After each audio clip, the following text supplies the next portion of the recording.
আপনি যে বাড়িতে বিচার বসাইছেন এটা কিন্তু অবৈধ। প্রশাসনের লোক জানলে বিপদে পড়বেন। আমি একজন অথর্ব পিতা, বাবা হইয়া সন্তানের হক আদায় করতে পারলাম না। রিপন, হামজা তোর ভাই না। আকরামের বইয়ের সাথে কি বেয়াদবি করার জন্য কি রিপনকে গ্রামবাসী কি শিক্ষা দিতে পারলো?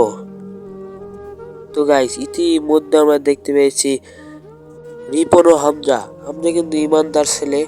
হামজা কিন্তু নামাজ পড়ে। আর রিপন হলো ভণ্ড ছেলে, যে মেয়েদের সাথে উল্টাপাল্টা ব্যবহার করে।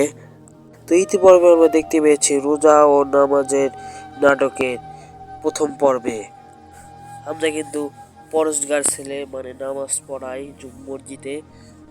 আমরা নাটকের প্রথমে দেখেছিলাম সূর্যের বাবা মারা যায়, সারা রাত সেখানে থেকে সবকিছু করে মাটি টাটি সবকিছু দিয়ে হামজা কিন্তু বাড়িতে ফিরে।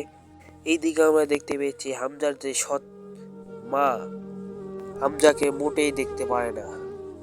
তো আমরা এক মুহূর্তে দেখতে পারি রিপন যখন আকরামের বইয়ের সাথে বেয়াদবি করে, তখন কিন্তু হামজা দেখে পেয়ে রিপনকে চর মেরেছিল।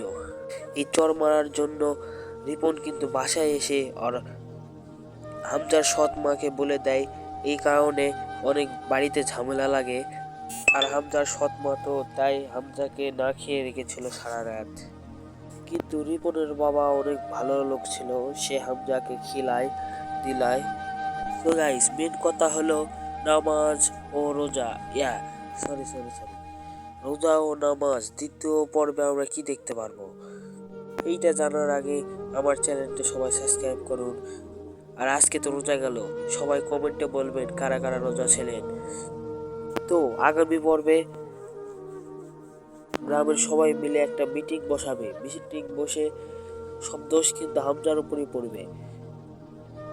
কেন ভালো কখনো এখন এত তাড়াতাড়ি ভালো তো হবে না, তাই একটু দেরি হবে। আর দ্বিতীয় পর্ব 2 দিন পর আসবে। এটাই ছিল। তো ভালো থাকুন, ভালো রাখুন আপনার চারপাশ। আসসালামু আলাইকুম।